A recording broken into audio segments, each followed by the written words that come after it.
नक्षत्री, क्षमः, क्षामः, समीहनः, यज्ञः. विष्णूंचं 441 नाव आहे नक्षत्री. चंद्ररूपेण नक्षत्री, जो चंद्ररूपात असतो तो नक्षत्री. गीतेमध्ये परमेश्वर म्हणतात नक्षत्राणाम अहम शशी. ह्या सर्व आकाशामध्ये असलेल्या प्रकाशित गोष्टींमधला चंद्र मी आहे.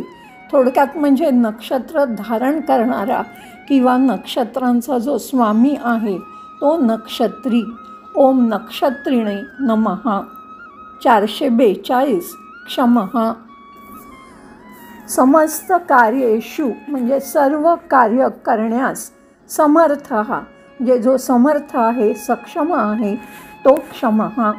किंवा क्षमते इति म्हणजे जो संयम धारण करतो, सहनशील आहे, सोशिक आहे आणि क्षमा करणारा आहे असा तो क्षमः. किंवा क्षमया पृथ्वी समः. वाल्मिकी रामायणात म्हटलं गेलं आहे की राम हा म्हणजे जो विष्णूंचाच अवतार आहे तो पृथ्वीसारखा सहनशील आणि क्षमाशील आहे. असा समर्थ, बलशाली, सर्व कार्यात कुशल आणि भक्तांच्या सर्व चुकांबद्दल त्या सहन करून त्यांना क्षमा करणारा जो आहे तो क्षमः.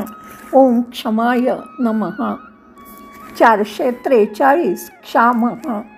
सर्व विकारेषु क्षपितेषु म्हणजे मनामधल्या सर्व विकारांना कमी करणारा, नाहीसा करणारा, परिवर्तन, बदल करणारा करून स्व आत्मना वस्थितः, स्वमध्येच जो स्थित असतो त्याच्यामध्ये मनाचे कोणतेही विकार नसतात आणि जो स्वतःमध्येच कायम स्थित असतो तो क्षामः.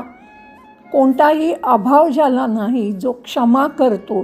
प्रलयकाळी सर्व त्याच्यामध्ये विलीन होतं तरीही त्याच्यामध्ये कोणताही बदल होत नाही असा तो क्षामः. ओम क्षामाय नमः.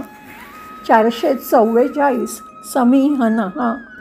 सृष्ट्याद्यर्थम म्हणजे या सर्व निर्मितीसाठी वगैरे सम्यक म्हणजे अचूक किंवा चांगल्या प्रकारे इहते प्रयत्न करतो, खटपट करतो. इति समीहनः. जो स्व इच्छे म्हणजे त्याची इच्छा काय असते तर प्राणीमात्रांचं भलं करायचं, कल्याण करायचं, ती कशी नियंत्रित करायची, कार्यान्वित करायची हे जो जाणतो तो समीहनः.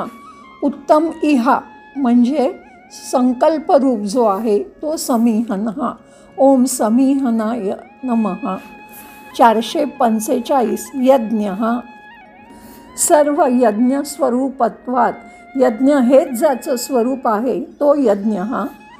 किंवा सर्वेषां देवानां, सर्व देवदेवतांना तृष्टिकारकते, समाधान, तृप्ती, सुख यज्ञाकरेण यज्ञरूपात प्रवर्तत, जो अस्तित्वात असतो तो म्हणजे सर्व देवांना यज्ञरूपांमध्ये जो समाधान, तृप्ती, सुख देतो तो यज्ञः.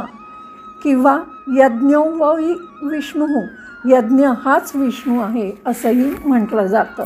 सृष्टीतील जे त्यागाचं तत्त्व आहे, हवनरूप तत्त्व आहे तो यज्ञः. ओम यज्ञाय नमः.